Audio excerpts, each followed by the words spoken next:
How's it going, everybody? Bryan Alvarez here on Wrestling Observer Live. We are here every day, Monday through Friday, noon Pacific, 3 Eastern, Sunday, 3 Pacific, 6 Eastern. It is Friday here on this program, and you know what that means. We got all sorts of big news to talk about here today. Not the least of which is by far the biggest and most talked about story today. Cody versus Seth Rollins was 4.5 stars.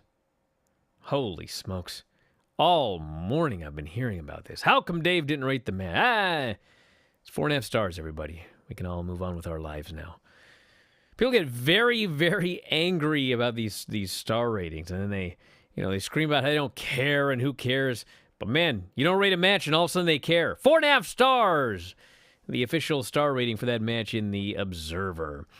All right, anyway, we got a lot of other news to get into here today. It is a very, very busy weekend, and we'll get into all of it here. We got Rampage coming up tonight. We got Rampage coming up next Friday. Next Friday, a very special day. Of course, it's a very big Rampage with a world title match, but they're also getting bumped. There is a scheduling deal, so we'll tell you about that. So what is also interesting about it is that I'll be doing the show live from Sports Byline. That's right. Going to San Francisco next week, so look forward to that. We'll talk about AEW New Japan, and JPWWorld.com will be carrying AEW programming. Yes, we'll talk about the whatever Tony Khan was tweeting about today. We're going to talk about that. I know a lot of people have been discussing it. We'll read the tweets and tell you what we know. We got the Dynamite ratings. New NXT Tag Team Champions will be crowned on Tuesday's edition of NXT. Impact Wrestling. Got some updates on Impact upcoming shows.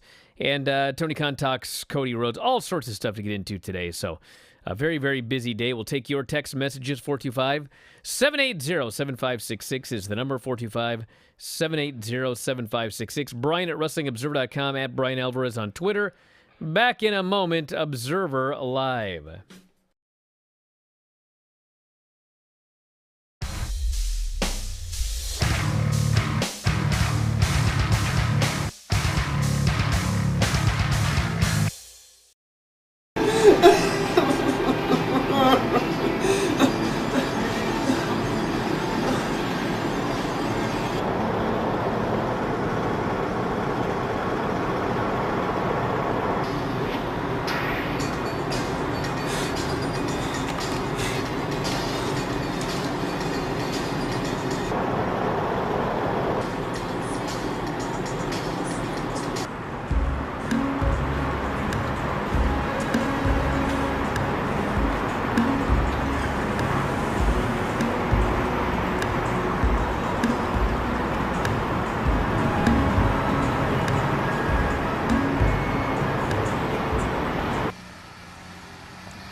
Okay.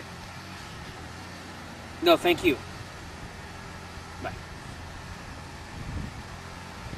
We're never going to see him again, are we?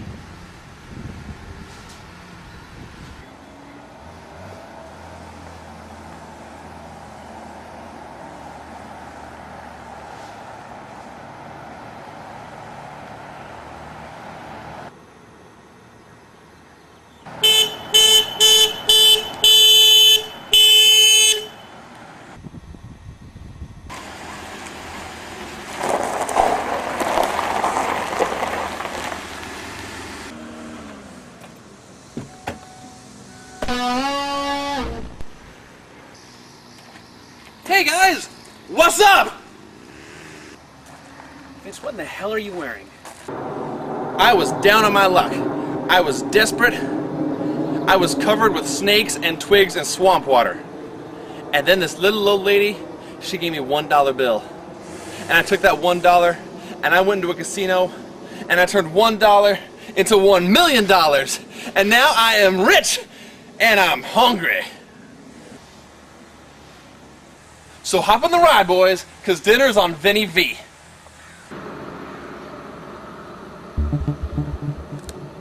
So I guess I will be needing this then?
Bryan Alvarez here, Wrestling Observer Live. Mike Sempervive, also of WrestlingObserver.com.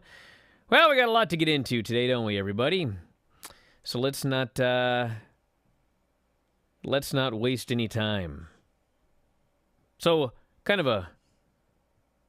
let's just get into it. The online vitriol between fans defending the respective WWE and AEW products on social media is a daily occurrence in pro wrestling, says here at WrestlingObserver.com. But Tony Khan says he knows why that is, an online campaign against his company. The AEW head took to Twitter Friday morning to claim that, quote, an independent study has confirmed that much of the staunch anti-AEW online community aren't real individuals. It's a staff running thousands of accounts plus an army of bots to signal boost them. Look closely. These aren't real people. Who'd pay for such a wildly expensive thing? Khan then went on to tweet, research this one yourselves. You internet detectives thrive in these situations. He then plugged Friday's edition of Rampage. And then he wrote, their boiler room staff is going to be working overtime on a Friday, and I love it. Several minutes after that, he questioned why so many of these accounts were just tweets and replies. Ever wonder, he says, why so much of the activity of these accounts is retweets and replies? Like, who actually has 80% of their activity as straight-up retweets? The source of the independent study, or the study itself that was cited in the original tweet, has yet to be identified. So I know from looking around, ironically, social media, a lot of people saw these tweets and they decided that Tony Khan has completely lost his mind. Well, here's what I can tell you about this, all right? All I can tell you is this. So he did commission an actual study. He owns an analytics company. The study or whatever, whatever you want to call it, I mean, this was a legitimately commissioned study, and they did tell him that they had discovered this, okay?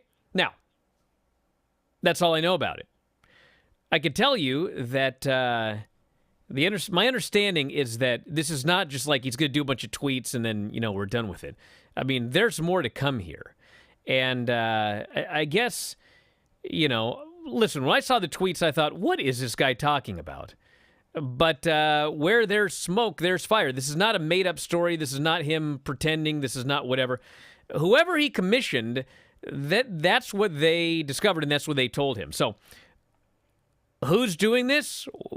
I mean, it's for those of you that are wondering, like, well, why are there no sources? Why is there not more information out? Why did he leave it at this? Well, that is to come. And so this is not like the end of it here. And my understanding is that they're not complete. The study is not complete yet. So anyway, you're welcome to think that he's nuts. But this is not some guy who just, decided one day, oh, these eggs, someone's paying for these eggs. Like, there was a real study. There was a real company doing the study. And the company did tell him what he tweeted today. So whether this leads to more, I mean, I would we'll hope see. so. I would hope it leads to more just because in that...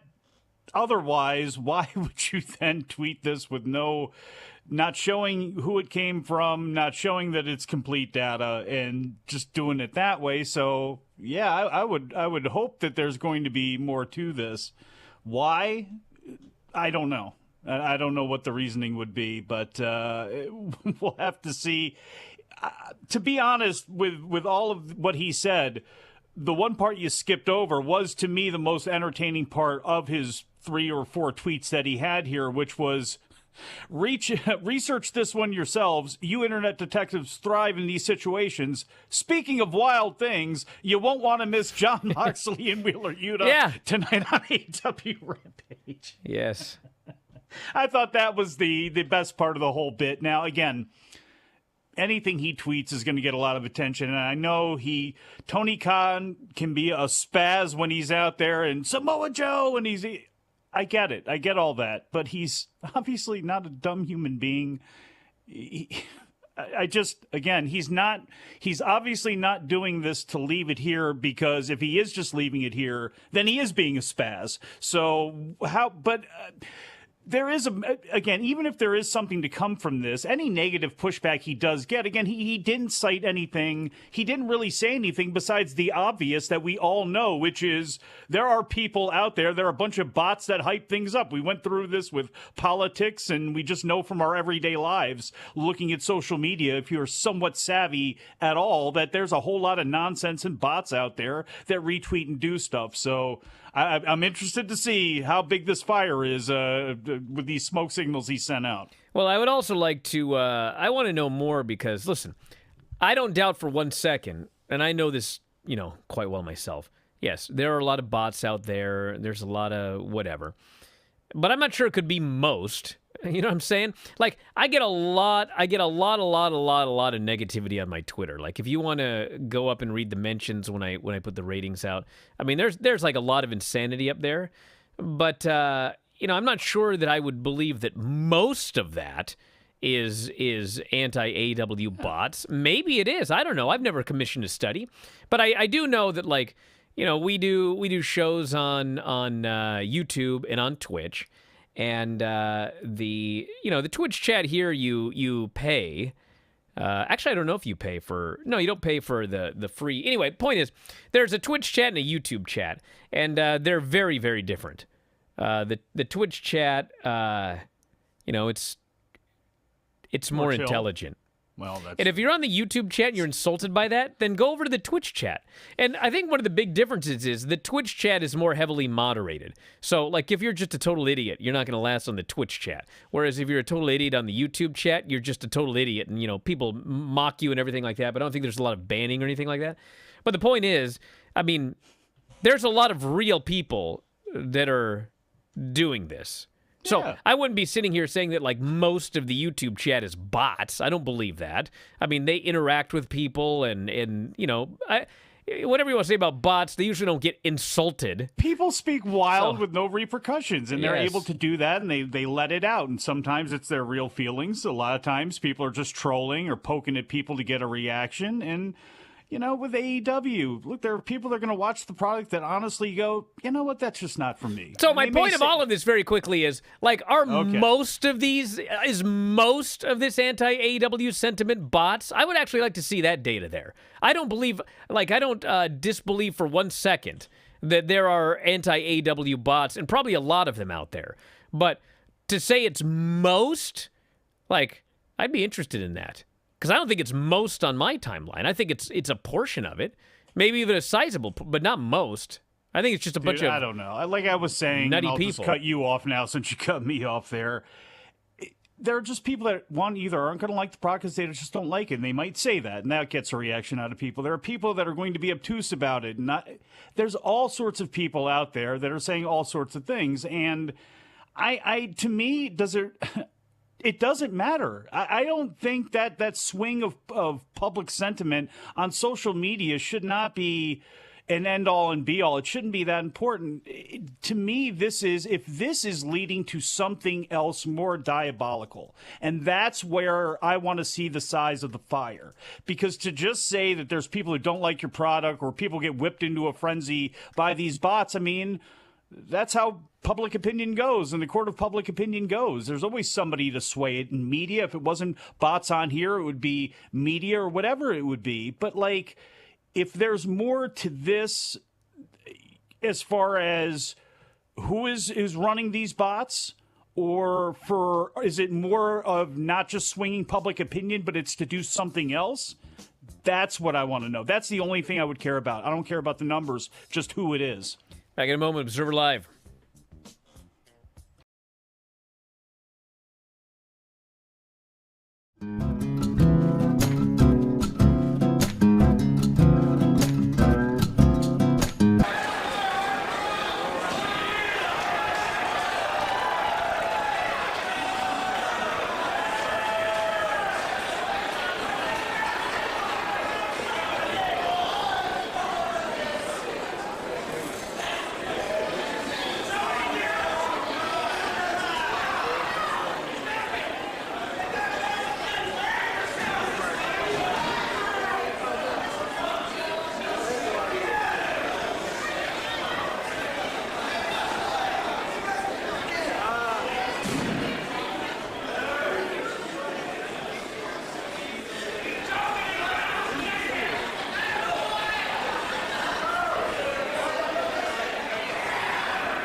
Back at the show, Bryan Alvarez here, Wrestling Observer Live. Mike Sempervive, also of WrestlingObserver.com.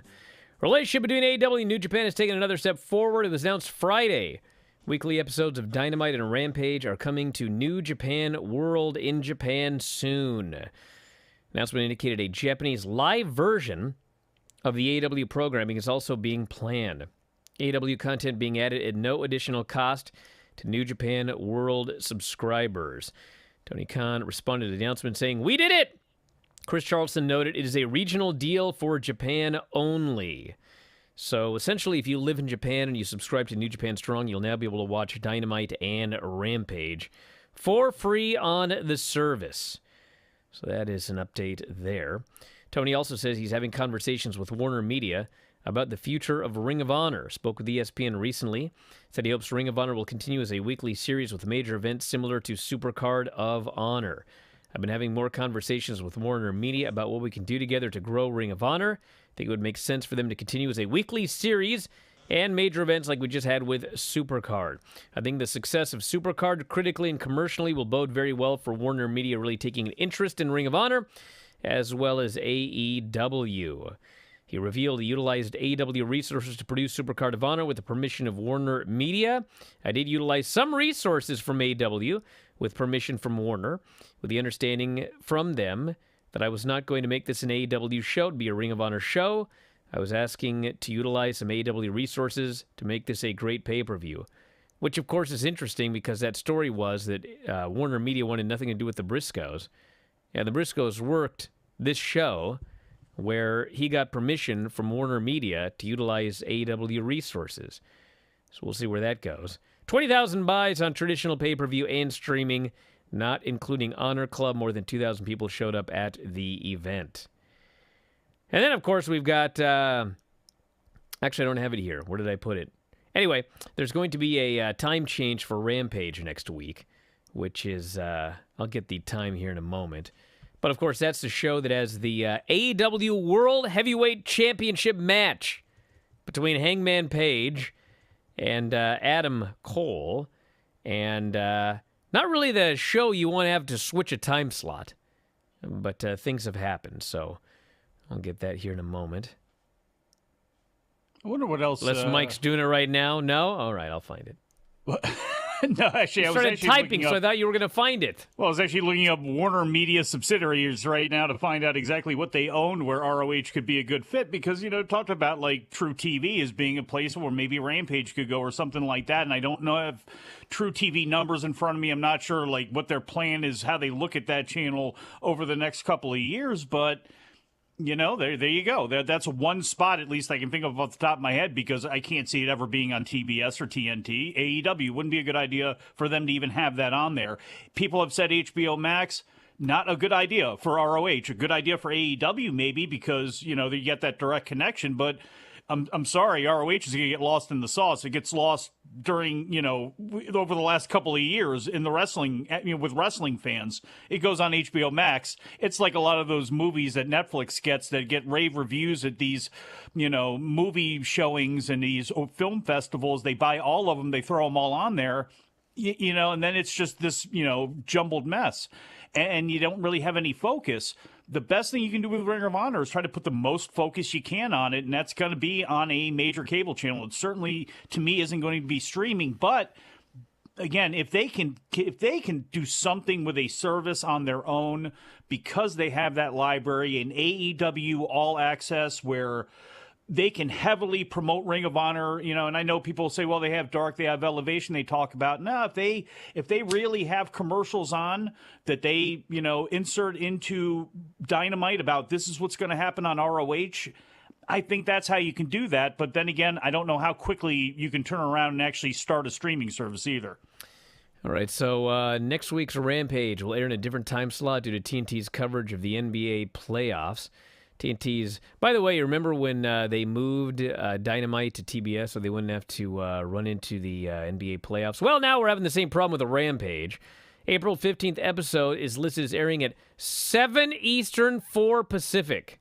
3 hours earlier than usual. This will be the third time in as many months Rampage has aired in a different time slot due to TNT basketball coverage. This, of course, is the show where Adam Page and Adam Cole are in a Texas death match for the AEW Championship. And then afterwards, they're taping the Battle of the Belts. So if you want to know who's winning those matches, you'll know on Friday night. But, I mean, if it's me, I would strongly consider delaying this match a week, unless there's a possibility this is going to happen the next week as well. Because putting your AEW World Championship match on... Because the whole point of this is to boost the Rampage numbers. Going out of your time slot is going to affect the numbers one way or the other. Not to mention, part of the reason that you would want to put a huge match on Rampage is to get people thinking, okay, well, I should watch it every Friday in its normal time slot. Instead, you've got a different time slot now. 4 Pacific? I mean, there's no point in putting this thing here. It's not going to be... Did they know this? I mean, I'm not sure when I don't think they did know this. That's why I'm saying they should change their mind about when this match is going on. Well, because Battle of the Belts is the next day, right? Yes. So maybe they do something where, they are advertising this right now, and they may actually do something, have an angle where they bump it to Battle of the Belts. That's, I don't know, but that's it's something you could do, I guess. Well, you could, but, I mean, there's a reason that they're loading up Rampage, because the Rampage numbers are doing under 500,000 viewers. I know. I know it.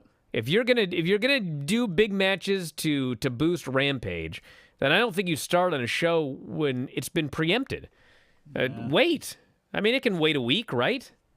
I don't know how they would do it because they normally have a reason. They are never going to have everything, a easy road at 10 o'clock on Fridays, and I understand completely 100% why, because of his position with the Jacksonville Jaguars, why he has taken the road that he has, but he is severely, again, there are pros and cons to that, and pun intended, but this is a big one in pushing yourself into that position only on Fridays, because there is no good time on that day.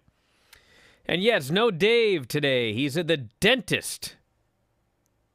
Must have your plan. But even though he's not on the show, you can read the newest edition of the Wrestling Observer newsletter, which is up right now at WrestlingObserver.com.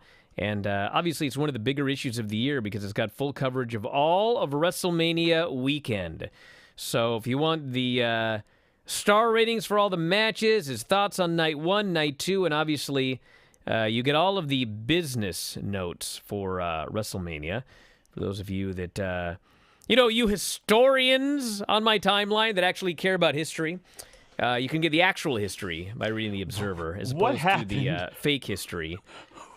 Who was this person? Because I remember you said that on Monday or something. You got into an argument, or somebody tried to pick one with you about the attendance of all things. And I'm thinking, was this a real historian? No, or it was actually this one of those bots that Tony Khan is talking about? No, it wasn't a bot at all. And it was a guy, and he was all angry at Dave and I because we'd had the temerity to say what the actual attendance was for WrestleMania. He didn't want to hear it.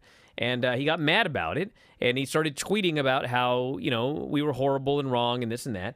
And for some reason, so I don't know how this whole Twitter thing works, but if I post the ratings, okay, there's a little thing that says, 8,000 comments or some stupid thing. And so if I click on that, then I can scroll through all of this stupidity, all right? But for some reason at random, Twitter will choose some of those responses and just put them on my timeline. So I see them even if I'm not looking for them.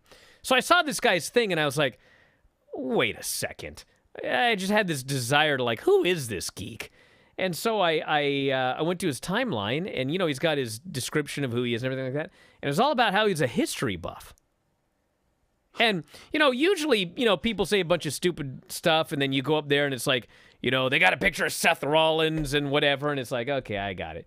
But this guy is it seemed like a normal guy who was into history, yet he was angry that we would give you the actual historical numbers for how many people were, and so I was just flabbergasted. So anyway, I couldn't help myself on that one. I had to respond. Well, hey, let me respond to something yesterday because I got some anger in the YouTube comments and on Twitter about talking about the tag teams and the Young Bucks calling the Young Bucks greatest tag team of all time. And I believe when we were talking about that, I said, in my world, they probably wouldn't be in the top 10. One of the reasons you absolutely said that. Yeah, because in my world, for me personally, I've always thought the Briscoes have been a better team this whole time. It's been more of a style that I've liked. Now, two things can be true. When you take and they don't get enough credit for this, and they actually get more credit for it now than ever, but when you look at what the Young Bucks did, getting their merchandise into play, all of those things, like, that's why because I took a bunch of heat for saying that they are a no-brainer first ballot Hall of Fame tag team. And you know what? If it was out of my personal realm and I started looking at, okay, and you really take a studious approach to this and you go, okay, we're going to take the greatest tag teams of all time and really take everything into account and put them in there, they're in there. They're probably in the top 10. It's just, for me personally, there were tag teams I liked more. I've been watching wrestling for 40 years. There has been a lot of things that I've liked more than this, and there's been a lot of great teams that I've watched from all over the world. So two things can be true there, and that's like, I thought we were talking about my personal. Yeah, they probably wouldn't fall in my top 10. But are they a top 10 all-time tag team? Maybe. Jim Valley will discuss that tomorrow on Observer Live at 1 p.m. Eastern Time. Oh, will he ever? Maybe you should listen. Oh, I should, shouldn't I? Back in a moment, Observer Live.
say this quick, and I'm going to move on.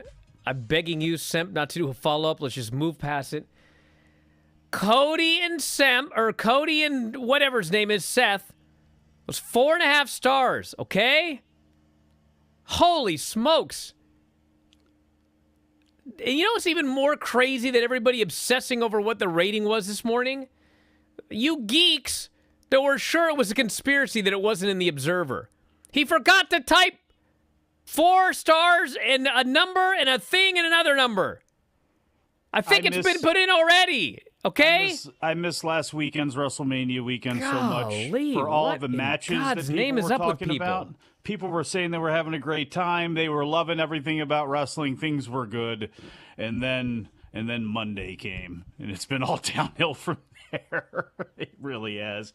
I don't know why people will ever get that upset. And it's from day one about Dave's. Weren't we going to move on so we didn't have to talk about ratings, star ratings? Golly, you help brought me. this crap up. I know. I said let's move on past it. Come on. Why the hell did you even bring it up? You do this. You want to know why? You feed into this because crap, and then you wonder why other people feed into this all crap. day what the rating is. So I'm just going to tell you and then move on. If you would just listen to the show, I already told you earlier. Give them all then. What else did he rate? WWE What did he rate Bianca and Becky? That's what I want to know. Let's see here. That's what matters. Oh, I don't want to talk about that because there may be more to it.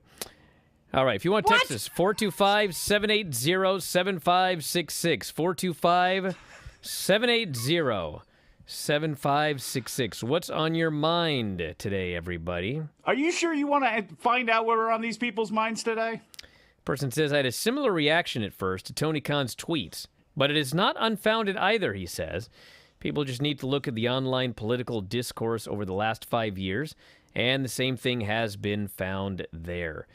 Yeah, I mean, obviously there are bots out there. Now here's the thing. What's going on here? That's what this is all going to be about, okay? If it's just a bunch of bots saying negative things about AEW, there's not a story, okay? But, there might be a story. Programming the bots, and that's my thing. Yes, and somebody starts those accounts. We don't know any of that yet. That's where what I would want to know. It's like the people that, because we've heard this with Bitcoin, especially, I guess, in the last couple of days. I guess Peter Thiel said something, and Elon Musk is always saying something, and it's like, there's not that many people here, but then you have repeaters everywhere just shooting this stuff out there, making it bigger than it is. And then you go back, okay, well, who has an interest in this? Why would this be done? Why would this much effort be put in? And again, that's where, if there's more to this, then that's what I want to know. I don't care about, it's like dealing with the mafia or drug dealing or any of that stuff. Like, you can have all these people on the street. I'm not looking at that. What I want to see are the people at the top, because somebody is doing it, and that to me is the only important thing here. Well, obviously, that's the whole story. That's the whole story. Yeah. I mean, he wants to find out who is behind this, and if he finds out, I mean, there may be a lot more. This is not just, here's the point, it's not just some random tweets where he's telling you they're bots, okay? There was a study commissioned. It was a real study with a real group, and clearly, I mean, they must have found enough that he's confident enough to tweet out about it, and there's going to be a lot more to come. This is not just, hey, I woke up today and I want to tell you there's a bunch of bots, and hey, watch Rampage tonight. That's not what this is. This is not the ravings of a lunatic. This person here says, don't you find it ironic how WWE fires Nash Carter for that photo, yet once filed to trademark Gunther Stark? Yeah, that was... Well, I mean, here's the difference, okay? And you're not wrong, the irony here, okay? Yes, but, it can easily be claimed, we didn't know that he was a Nazi commander. We trademarked a random name, and then a bunch of people, these damn internet fans, did a bunch of Googling, and they made a big deal out of it. G.I. Joe thing. And then we dropped the last name when we found out they can easily plead innocence here. Yeah. It's a lot more difficult to plead innocence when you tweet out a picture of yourself in a Hitler mustache doing the So yeah, there's a big difference here. And here's the thing too: it's like people have got haven't people shaved and you've shaved your mustache, your beard, and yes, giving myself the Harley race, done all those things. Never gave myself the Charlie Chaplin Hitler thing though. And if I did, which I did not, why would you take a picture of it? And then why would you take a picture of it with your hand up? Now, that's the problem. And that may be people are stupid and kids are stupid and kids do stupid things. And everybody lives their entire life in social media now and on the internet and all that sort of stuff. And those mistakes are going to be amplified. But, well, those are also the breaks. Because once you do that pose with that on your face, it's always going to be there. It's like blackface and a lot of other things. You should have known better no matter what your age is. If you're able to shave, sucker, you probably should have known better. All right. Wrestling Inc. This is an update to the story. It's on the front page of WrestlingObserver.com. Wrestling Inc. reached out to Khan for comment and got the following response. Tony Khan said, waiting for final study, but here is what my expert confirmed. It's people with real live accounts making posts and then using their bots to manipulate the social channel algorithm by backing them up with engagement from a made-up Twitter identity. Social media teams will often fight on this. Bots are great for numbers, and when they're gone, you'll see a dip in digital conversation impressions. Both those were either negative sentiment or not real anyway. For example, I tweet... Mega only eats rotten bananas. I throw, say, 18 bots behind it, which takes about 5 minutes to do. Twitter security can't differentiate when done well, and neither can most social teams. The problem becomes every time people type Mega to the search bar because of a real account supported by bots, the first suggested result would be tweets about Mega eating rotten bananas. I'm oversimplifying, but that's my 5-cent version of what's happening.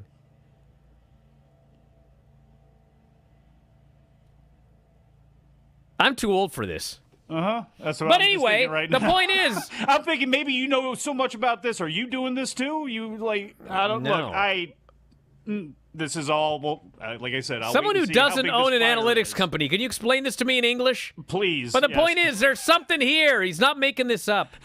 Can we get some layman's speak on the analytics talk, please? Good He's Lord. like, how is this hard to understand? It's hard to understand because I don't live on the internet and on Twitter. I have a disconnect here somewhere. I mean, with how it works. if he wants to write about how to use an air fryer, I mean, I'd understand that. Okay, by the way, NXT, fryer, new do you? NXT Tag Team Champions no will way. be crowned on Tuesday's episode of NXT. Following the release of Nash Carter, WWE announced the NXT Tag Team titles have been officially relinquished. New champions will be crowned on NXT this Tuesday. WWE has not revealed how the new champions will be determined, but they Nor will did they be. add any detail into anything else as to why it happened either. No. Probably going to be the Creed brothers. Should be. I mean, they could change it again, but I'm 99% sure that the Creed brothers were supposed to win on Saturday. And in typical WWE fashion, they changed the plan to put the belts on MSK and then immediately had to fire one half of the team. So well, anyway. British Breezango. What were their names? Well, Pretty Deadly is going to be Pretty Deadly. feuding with the Creed. So I guess it's possible that to get heat, they could mix it up and Pretty Deadly could just win, and then the Creeds could chase them for the titles. But I'm pretty sure they were supposed to win, and then they would be attacked by Pretty Deadly, and that would be their first feud as champions. Which would have made sense because that's where I was like, Pretty Deadly was the UK tag. They were the UK tag champions for a long time, were they not? Yeah. Okay, so that would make sense as to why they, the Creed brothers should have won, but why it looks like they would have won before the plans changed and they went in that direction. But they got to do a lot more with getting over those guys, though, because again, I'm not sure how many people watched NXT UK, and you have those two guys coming in, and it's like, I hope they drive home some packages and things like that. Alrighty. Thoughts on Tony Khan's comments on Blood and Guts returning this summer? Thinking we may get Jericho's sports entertainers against the Blackpool Combat Club. Holy smokes. Well, listen, you know what I like? I like that he only said it's going to be this summer.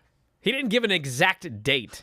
Because that always irritated me with Hell in a Cell. It's like, Hell in a Cell will be October, and so whoever happens to be feuding in October will just have a match in a cell. as opposed to what it should be, which is when you have the right two in the right feud at the right time with the right build, that's when you do the cell match. So at some point this summer, it'll be the right people in the right feud at the right time, and this will be the right match. So for those asking when you're going to see it again, there's your answer. That's why I always hate themed pay-per-views. You know, like Hell in the Cell or all that sort of stuff. And I know everybody goes, well, the TNA Cage one. Okay, yes.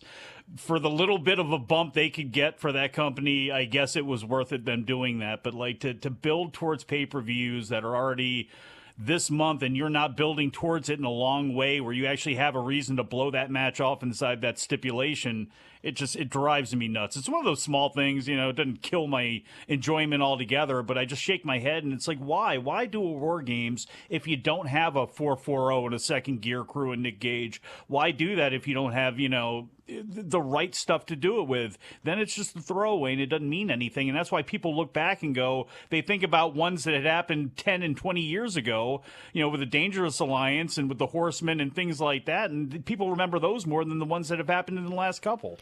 All right, this person goes, is the idea of an anti-AW bot army any more unbelievable than the idea that AW only sells out shows because Tony Khan buys all the tickets? Well, you see, these are two completely different things. Oh, Jesus. Because it is absolutely, there's no question that they're bots. Zero.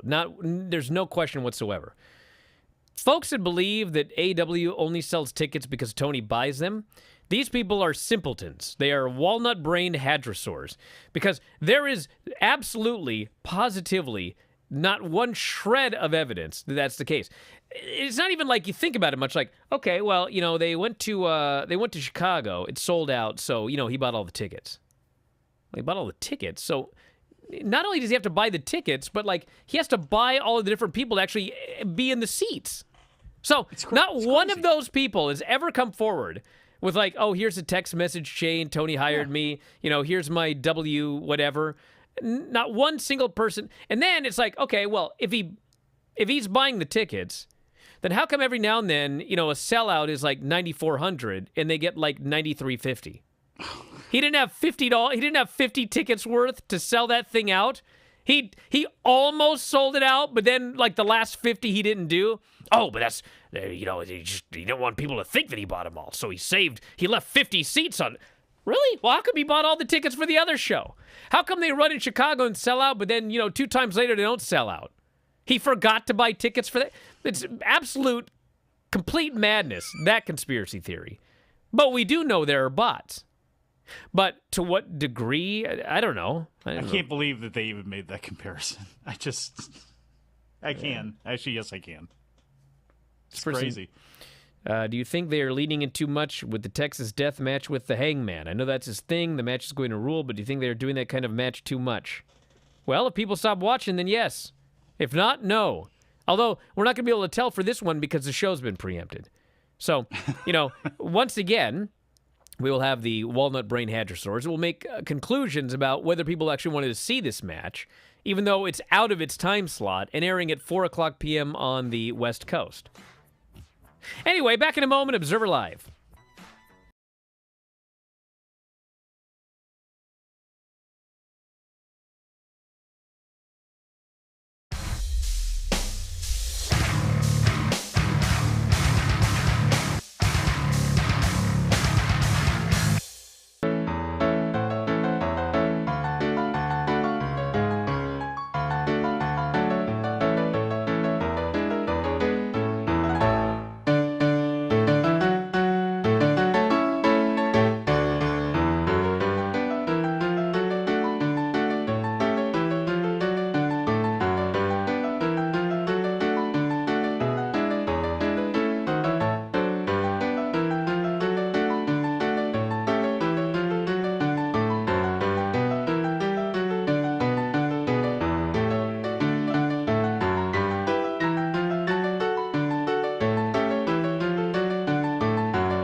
In the show, Bryan Alvarez here, Wrestling Observer Live, Mike Sempervive. This person here explains, real people make a tweet. They use bots to spam retweets, likes, and replies. This promotes the tweet. Basically, the tweet is real, but the trendingness of it is fake due to the bots. I got it. Thank you. Thank you, whoever sent that in. It was a random text message. With the management changes involved with Warner Brothers and Discovery merger, how much will this affect AEW? No clue. But it might really help Ring of Honor. That's another one. I think we talked about a couple weeks ago with Dave on here about Discovery Media maybe interested in something like that, especially as you see TLC and all these other channels with reality programming and lots of other things like that. May be an option. Again, visibility is going to be important because if it's on Destination America like it was last time around, I don't care how much hype it gets, you're going to have problems. So you never know, though. It's at least a possibility for them. This person wants the Super Elite versus RoboCop, Sting, Darby, and the Hardys for Blood and Guts. I'm not sure we're going to get RoboCop, although he's probably available. I don't think he's doing a lot these days. Of all the things to go back and get, let's not revisit RoboCop in pro wrestling, please. Unless it's Joey Janela's Spring Break, then maybe you can have it. Yeah, I never thought about that before, but this person's right. Bot Hell, Washington. Maybe that's what this is all about here. They got a sign out front, welcome to Bothell for a day or a lifetime. And the kids always scratch out the bot. So it says, welcome to hell. So it's very much like social media, this whole beautiful Bothell, Washington place. Anyway, we're out of here. I want to thank Mike, as always, callers and listeners over to the studio. Have a great weekend. Go touch grass. We'll talk to you next time. Wrestling Observer Live.